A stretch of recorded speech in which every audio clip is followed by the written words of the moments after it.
tu pueblo hoy. En el nombre de Jesús.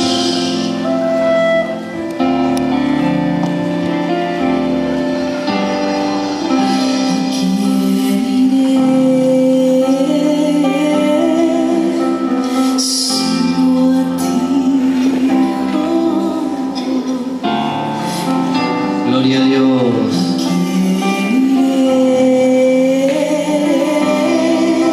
Sino a ti. ¿A quién iremos, Señor? Solo tú, Padre Santo. Eres el que consuela al afligido, que le da fuerza al que no tiene ninguna. Tú eres nuestro refugio, Señor.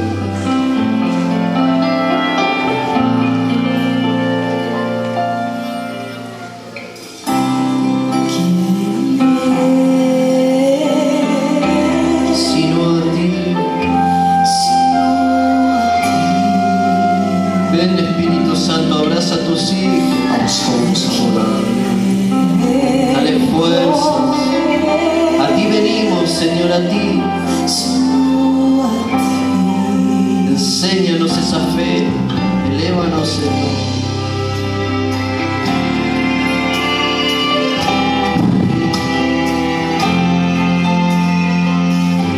¿A quién iré, Señor? Esperanza mía. Deja que Él te ministre en esta tarde, en esta noche. ¿A quién sino a ti, Señor? Recibe de su abrazo, de su amor. Si estás en una tormenta,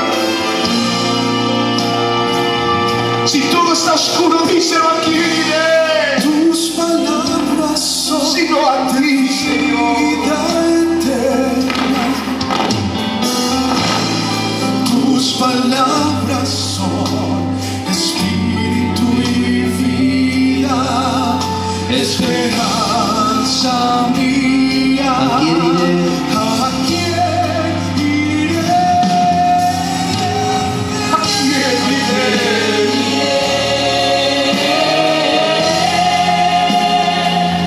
Si no a ti. ¿A quién iré, Señor? ¿A quién correré?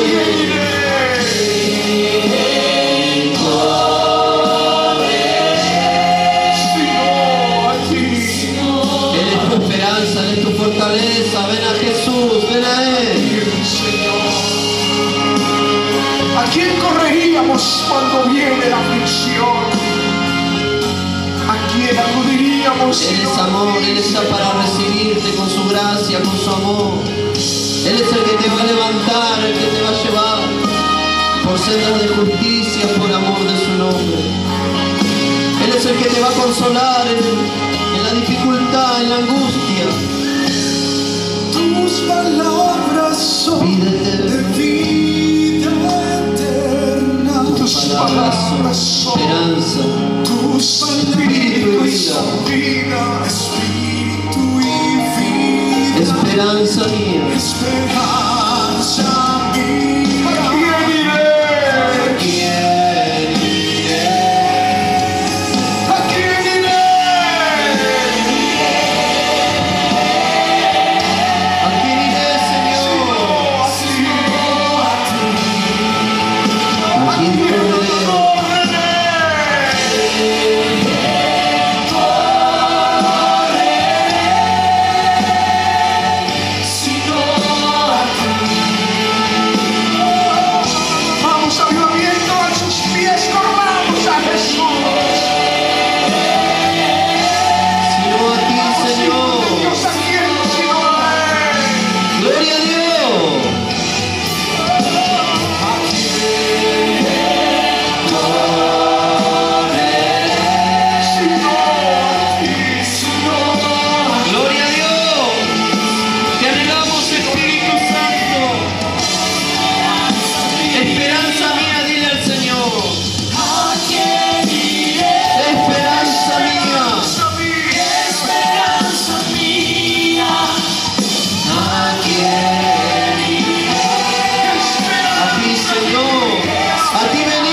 amor sobre ti. Háblale al Señor, adórale. Gloria a Dios. Gracias, Espíritu Santo. Gracias, Señor. ¿A quién iremos sino a ti? Tú tienes palabras de vida eterna, A ti, Señor. mi Dios, a ti, mi Jesús. Santo. Aleluya. Denle un aplauso a Cristo. Gloria a Dios. ¿A quién iremos, Señor, sino a ti? Te necesitamos, Padre. Háblanos en esta hora, enséñanos tu palabra, guíanos, Espíritu Santo, en esta tierra, en este peregrinar, en el nombre de Jesús. Amén. Tome su asiento. La Biblia enseña que nosotros somos peregrinos en esta tierra, ¿ven? Y un peregrino tiene que saber que su lugar de estadía no es en la tierra, sino en el cielo. La Biblia dice que somos ciudadanos del reino de Dios. La ciudadanía esta no la da un hombre o una tarjeta, sino que la da Cristo a través del Espíritu Santo. Es un sello. Por eso dice en la Biblia que dice, te voy a mostrar los sellados, los que están sellados por el Espíritu Santo. Son gente que reciben el Espíritu Santo, se hacen ciudadanos del reino de Dios. Por eso dice la Biblia, como peregrinos tenemos que andar en esta tierra. No aferrarnos a las cosas del mundo. No está diciendo que usted haga tiendas como hacían esa gente, sino que usted no se aferre al mundo y a sus cosas, porque su estadía en esta tierra es temporal. Amén. Que pongamos la mira en lo celestial. Claro, Dios te va a bendecir en lo económico, te va a bendecir en la familia, pero lo eterno es lo más importante. Amén. Vamos a la palabra. Amén. ¿Cuántos tienen hambre de la palabra? Vamos a tratar de resumirlo lo más posible. Estamos como 3-4 horas, pero no alcanza. Ya el Señor nos va a dar un lugar propio y nos vamos a quedar, los que se quieran quedar. Se ríe la hermana. Y usted va a venir, hermana, también, ¿eh? La hermana Betty, que es la portera de... Dios la sanó a Betty hace poco, ¿eh? Del intestino de la nueva hermana. Tremendo milagro. La fe que maravilla al Señor, vamos a ver. El otro día estaba hablando compartiendo con el hermano, y salió ese tema, justo el Espíritu Santo me dio para que hable, y en esta semana le estaba diciendo al Señor, ¿qué predico, Señor? ¿Qué quieres que hable? Y Él me habla que enseña acerca de la fe que maravilla a Él. Dios no se maravilla con nada en este mundo, con la bondad de ningún hombre, con las buenas obras de nadie. Si usted vi la vida de Jesús, hubo 2 veces nada más que Jesús se maravilló, y hubo una que se asombró, pero por algo negativo. Y vamos a ir a la palabra ahí en Marcos capítulo 6. ¿Cuántos quieren conocer lo que maravilla a Dios? Porque si usted quiere agradar a alguien, tiene que conocer lo que le gusta y lo que no le gusta. ¿Cuántos quieren agradar a Dios? Tenemos que saber lo que le gusta a Dios. Si usted quiere agradar a su esposa y a ella le gusta el chocolate blanco, usted no le va a llevar chocolate negro, usted le va a llevar chocolate blanco. Amén. Usted le va a llevar algo que le agrade a la persona y le va a presentar algo que le agrade. Amén. Gloria a Dios.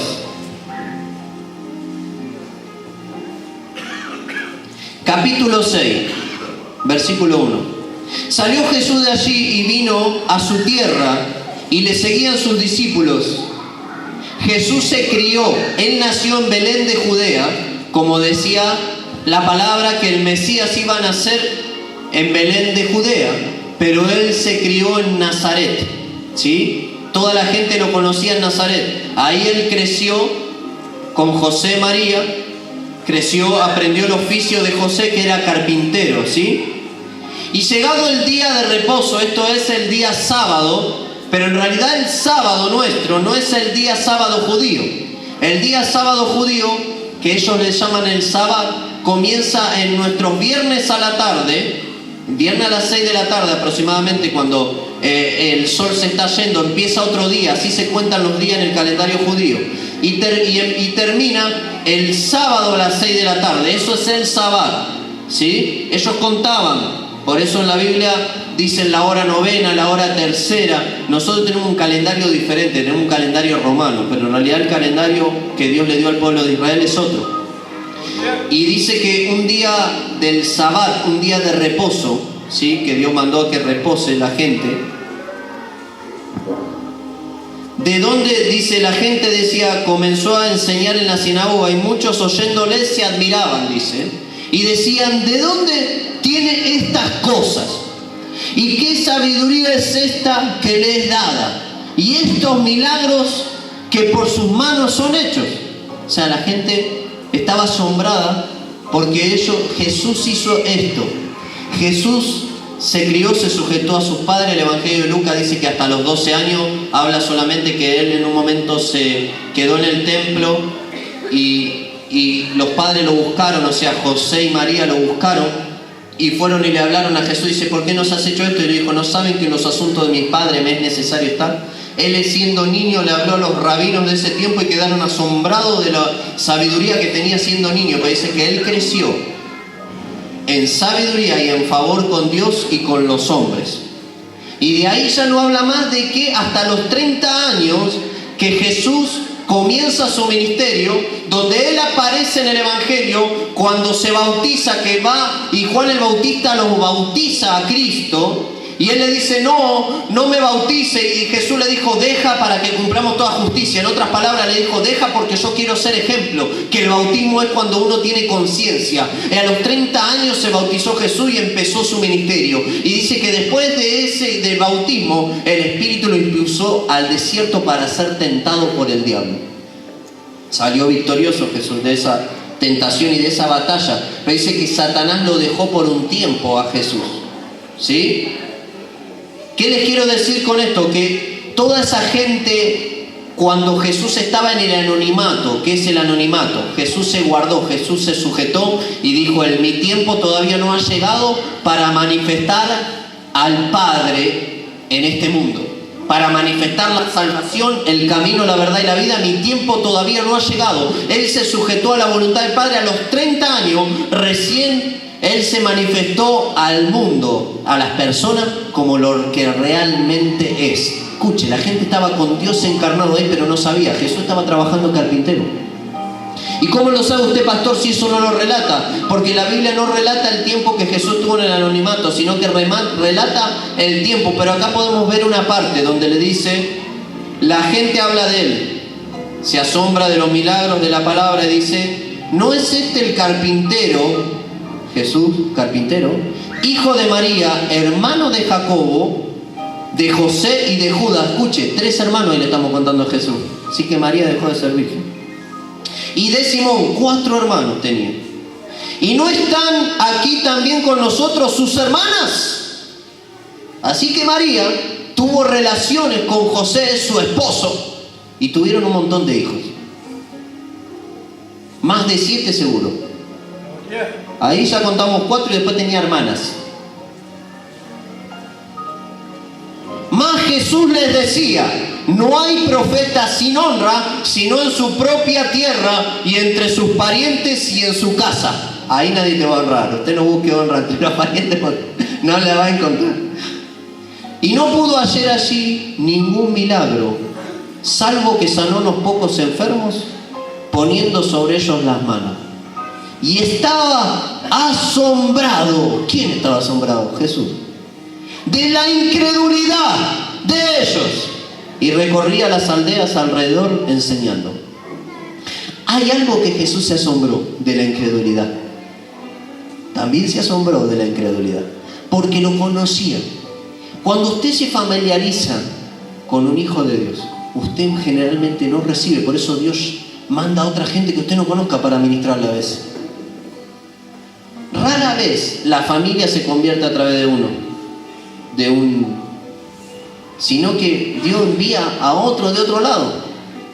¿Por qué? Porque el hombre vive con prejuicio. Yo a este lo conozco, este es un delincuente, este es un mentiroso, nació mentiroso y encima es ventajero. Pero se convierte y Dios lo empieza a usar. Pero siguen los prejuicios, aunque ven el cambio. Miran los defectos. Yo me imagino que Jesús no tenía ninguna de esas cosas, pero dice que en un momento ni sus hermanos creían en Él. No entendían su llamado, no entendían su vida, y eso es algo que a usted le va a pasar. A mí me pasó y a usted le va a pasar. Y si no le está pasando, pegan el palo. No importa. Usted siga la obra que Dios le encomendó. Pero Jesús se asombró de la incredulidad. Yo me acuerdo que la primera liberación que Dios me usó, y esto parece como una contradicción, pero Dios me usó. Yo me acuerdo, y ahora digo liberación, no era que estaba endemoniada mi esposa, sino que era un espíritu de fiebre. Porque en la Biblia enseña que a veces la fiebre es un espíritu, a veces no, a veces es un espíritu.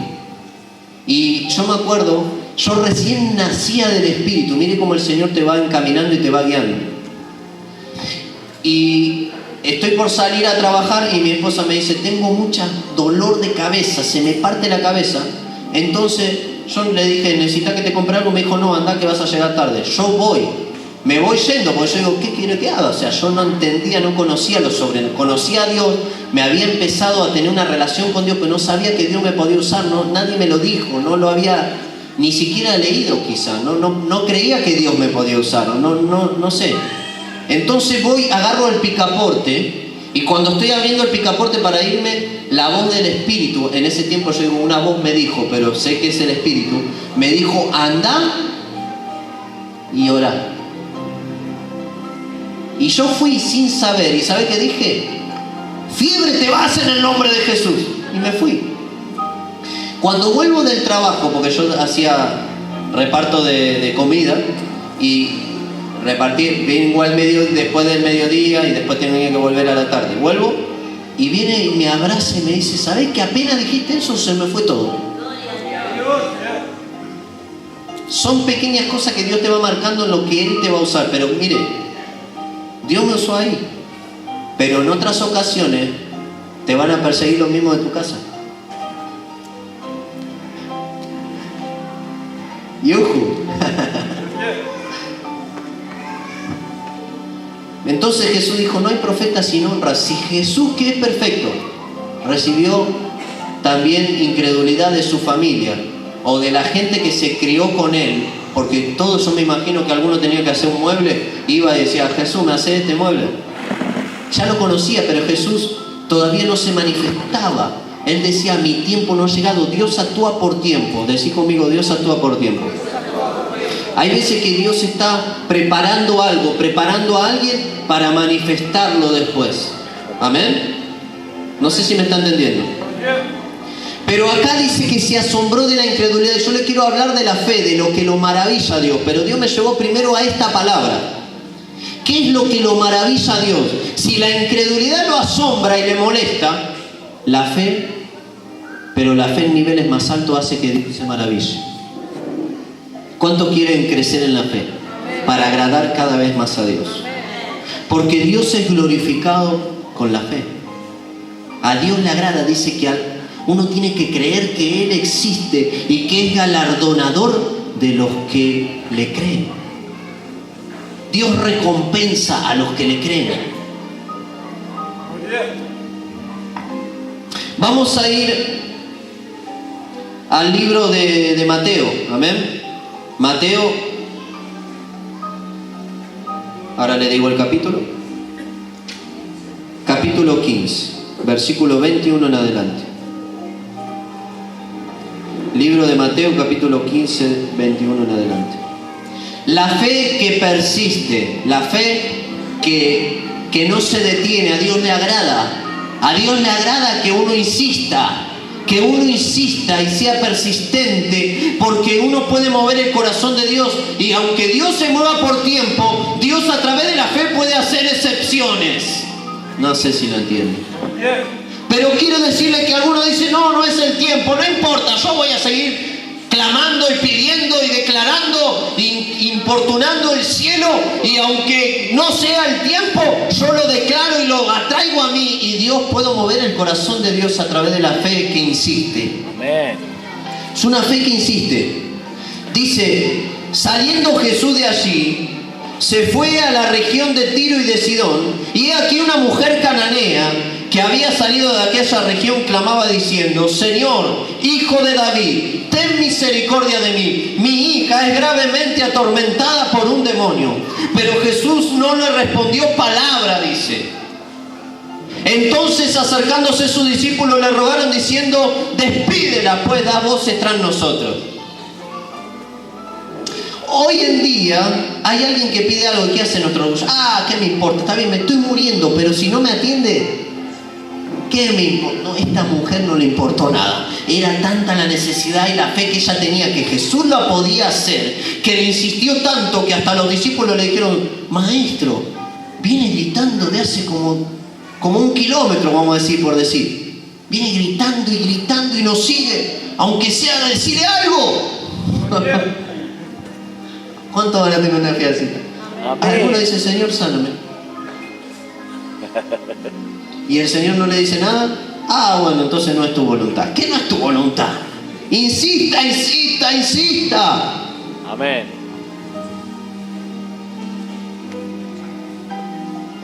Jesús no le respondió palabra. Entonces, acercándose a sus discípulos, le rogaron diciendo: despídela, pues da voces tras nosotros. Él respondió y dijo: no soy enviado sino a las ovejas perdidas. Iba primero de la casa de Israel, dice. Entonces ella vino y se postró ante él diciendo: Señor, socórreme. Hermano, ahí uno tiene que doblar el orgullo todo, como le pasó a Jairo. Jairo era un principal en la sinagoga, y él mismo, a nadie que aceptaba a Cristo lo dejaban entrar en la sinagoga, y él mismo tuvo que romper con toda estructura, con todo orgullo, con toda religión, para alcanzar el milagro que necesitaba. Y así muchos de nosotros tenemos que romper con nuestro orgullo, con todas las cosas, porque Dios trabaja en eso.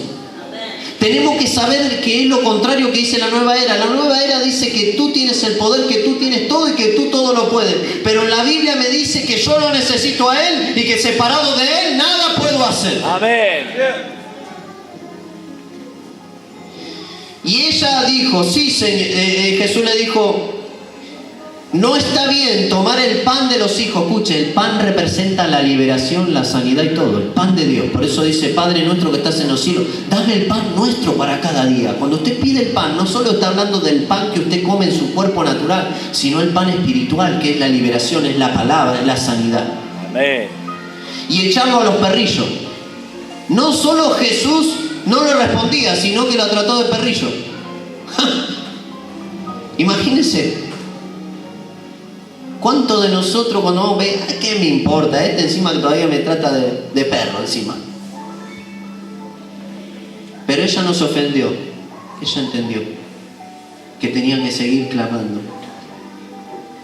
Y le dijo: sí, Señor, pero aún los perrillos comen de las migajas que caen de la mesa de sus amos. Entonces, respondiendo, Jesús dijo: oh mujer, grande es tu fe, hágase contigo como quieres. Y su hija fue sanada desde aquella hora. Tremendo. Insistir, clamar, aunque Dios me diga no, aunque Dios me diga. Dios quiere darte la sanidad, solamente que Él quiere llevarte a un nivel de fe más alto. Amén. En realidad Dios se mueve por tiempo. En este caso, esa mujer, Dios primero iba a visitar al pueblo de Israel. Los que lo recibían y los que no lo recibían quedaban fuera, y después mandaba a los discípulos, a los gentiles, a sanar a los gentiles, a llevarle el evangelio a los gentiles, a que los gentiles sean liberados. Primero Dios vino a llamar al pueblo que Él escogió para manifestar su gloria a todas las naciones, porque la primera iglesia fue judía. No es lo que hoy te enseñan que Roma era la primera iglesia.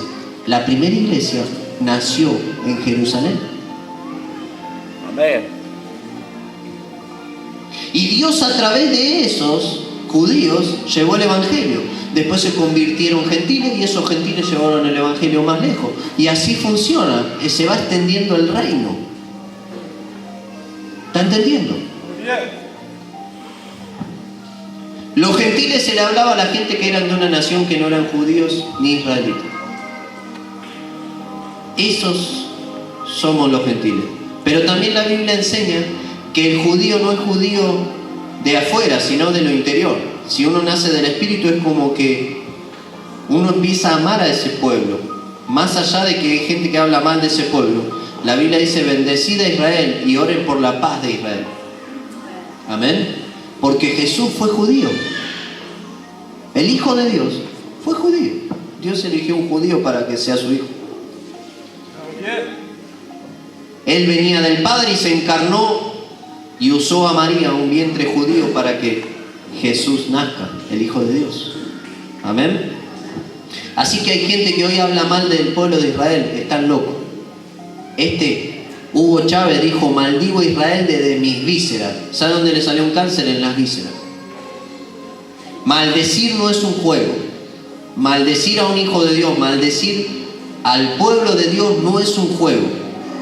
Y así le pasó a mucha gente, por maldecir. Porque hay una palabra soltada por Dios, dice: bendeciré a los que te bendigan y maldeciré a los que te maldigan. ¿Cómo? ¿Dios maldice? Sí. ¿Sabe quién maldijo la tierra por el pecado? Dios, no el diablo. El diablo se encargó de aumentar el pecado para que haya más maldición en la tierra, de tentar al hombre para que haga más maldad y para que haya más maldición en la tierra. Porque la Biblia dice: la tierra sufre violencia por la maldad de los que la habitan. ¿Está escuchando?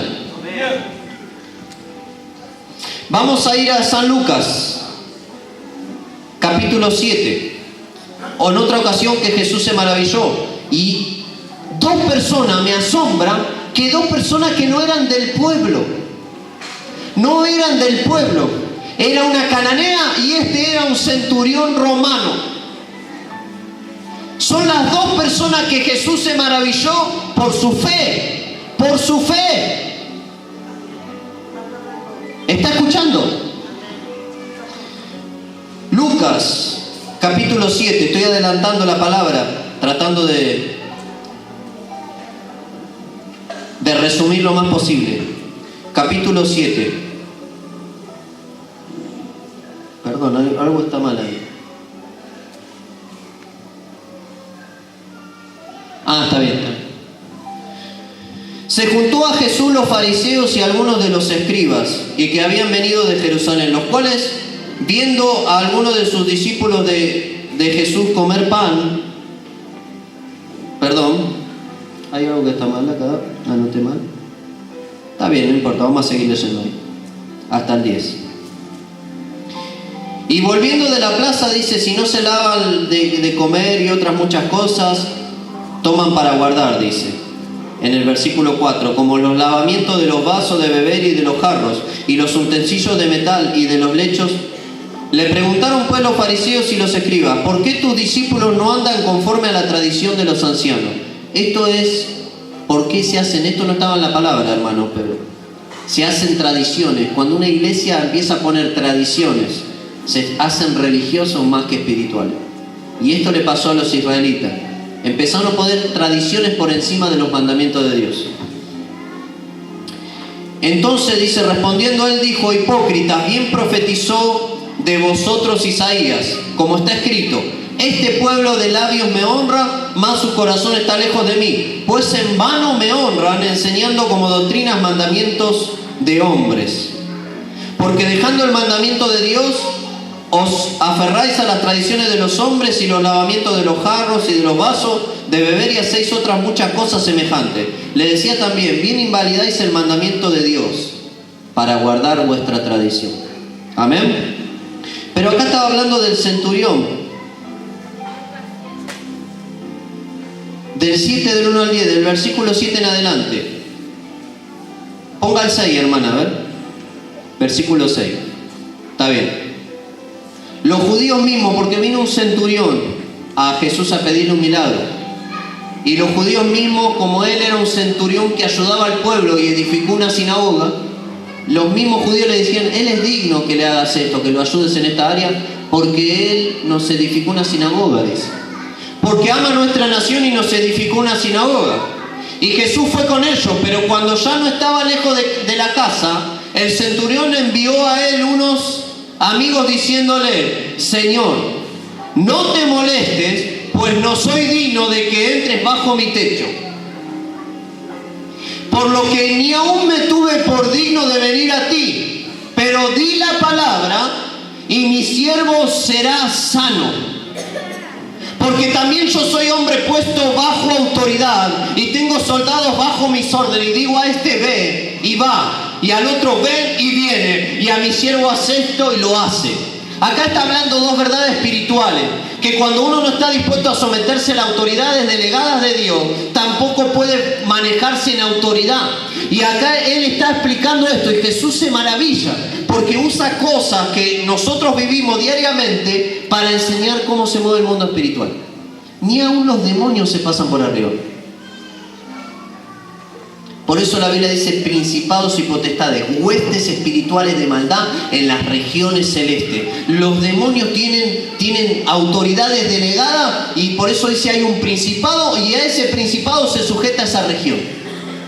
Es un príncipe que gobierna y opera en esa región. Amén. Y en el mundo espiritual, en la parte de Cristo, también funciona así. Porque si no, serían dos ángeles, pero hay arcángeles. Miguel es un arcángel. El arcángel Miguel. Amén. Y tienen centurión, quiere decir que tiene 100 soldados a cargo. Por eso había legión. Habían soldados que tenían una legión, que son 1000 demonios, 1000 personas a su cargo. También está el centurión. El centurión tenía un centenar, 100 soldados a su cargo, y él decía a este ve allá, y tenía que ir. Y hoy los cristianos no se quieren sujetar a nadie.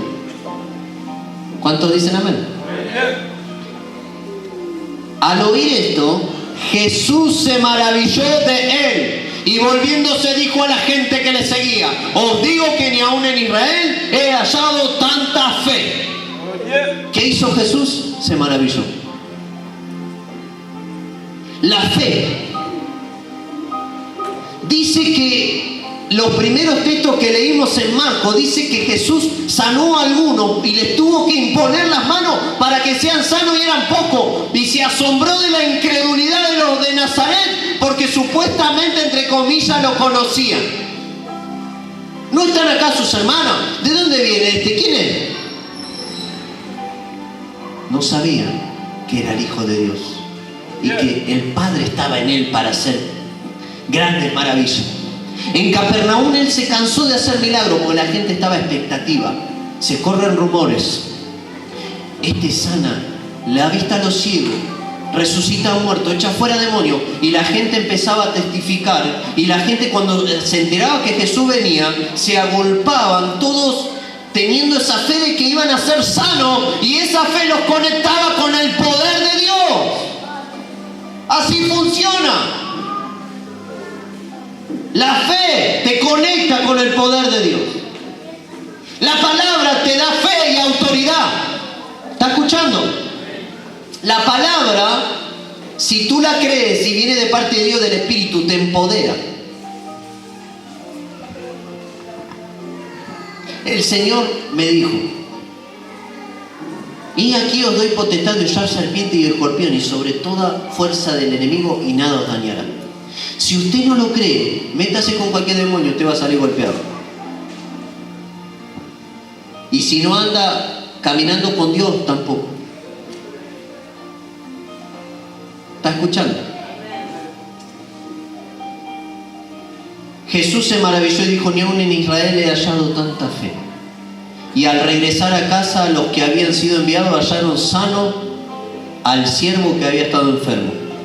Ellos no necesitaron que esté Jesús ahí poniendo una mano. No necesitaron nada. Ellos creyeron que con solo una palabra que Él suelte, iba a haber un milagro. Una vez estábamos en una reunión, escuche. Estábamos en una reunión allá en el galpón de Mari cuando nos juntábamos. Y estábamos orando y sentí en el Espíritu, porque Dios me mostraba que había gente oprimida, hermano en Cristo, o alguien que estaba oprimido. Y solté una palabra desde ahí. Después vino una hermana y me dijo: pastor, nosotros estábamos todos con dolor de cabeza, todo, no sabía qué pasaba. Y de repente se fue todo. Dios te avisa, pero uno tiene que entrar en el Espíritu para saber orar y interceder por otro. Cuando tú entras en el Espíritu, Dios te va a guiar en la oración. Por eso el otro día estábamos enseñando que orar no es así nomás. Orar en el Espíritu enseña la Biblia también. Tú puedes orar, puedes decirle, Señor, bendice, ayúdame, acompáñame en este camino. Pero hay un nivel más alto, entrar en el Espíritu y orar en el Espíritu. No es lo mismo. Hay niveles que hay que ir creciendo. Hay un clamor y hay un clamor y hay un gemido del Espíritu. Que cuando usted se mete con el Espíritu hay algo que está dentro de Dios sobrenatural, que te llena de amor y de misericordia, porque nosotros los seres humanos tenemos cosas buenas, de bondad, de quiero a esta persona, ojalá que esté bien esta persona, pero hay algo que es algo que viene del Espíritu, que es un amor tan grande o es una misericordia tan grande, usted mismo siente el dolor del otro o de Dios por esa alma. Y usted puede clamar por alguien que ni siquiera capaz que lo conoce. ¿Y cómo clama llorando y gimiendo por una persona que apenas conoce o ni conoce? Es por el Espíritu, porque Él quiere usarnos para interceder y para clamar. Amén. ¿Está escuchando? Así que Jesús se maravilló. ¿De qué se maravilló? De la fe. De la fe se maravilló. ¿Cuántos quieren tener esa fe que maravilla a Dios? Amén. Señor, no es necesario que venga a mi casa, di la palabra y será hecho. Señor, yo te creo a ti. Señor, di la palabra, suelta una palabra. Una persona que se levanta y empieza a decir, Señor, yo suelto una palabra de victoria en mi casa. Amén. Por eso les enseño, cuando usted tenga alguna dificultad, traiga una prenda, traiga una foto, traiga un aceite y declare y póngase la mano cuando usted está en una reunión y se ora por sanidad. Póngase la mano ahí donde le duele. El hermano, hay muchos que han recibido en la iglesia. Uno de los testimonios es de las rodillas, el hijo de la hermana Juana, Ezequiel. Dice que él estaba en una reunión y no sé cómo era, que ni siquiera podía a veces pararse de las rodillas, dolores de rodillas terribles. Y dice que él recibió la palabra y la escuchó cuando oramos sobre las rodillas. Y él la tomó y se le fueron los dolores. Y así hace Dios. Y cantidad de milagros. ¿Por qué? Porque la palabra también sana. Dice que Jesús sanaba con la palabra también. No solo poniendo mano. A veces Dios te va a ministrar en el altar. Nadie te va a tocar, te va a ministrar Dios. Pero es tu fe que lo anhela. Señor, yo quiero recibir. Quiero ser lleno del Espíritu. Quiero ser sobreabundar de tu gloria. Lléname, Señor, y usted está en el altar ahí clamando, anhelándolo, y Él va a venir. Hay reuniones que en la misma silla Dios tocó, y de repente empezaron a caer y a recibir. Y es el Señor, es el Espíritu Santo. Él hace como quiere porque Él es el buen pastor. Él es el Señor. Amén. ¿Cuántos quieren recibir? ¿Cuántos van a venir al altar con esa hambre espiritual? Porque la Biblia dice que si no tenemos hambre estamos muertos. ¿Usted sabe por qué tiene hambre? Porque usted está vivo. Y porque no comió el mediodía. Pero si usted tiene hambre de Dios, porque usted está vivo espiritualmente. Si usted no tiene hambre de Dios, porque usted está muerto. Es así de simple. ¿Cuántos van a pasar al altar? Pase al altar.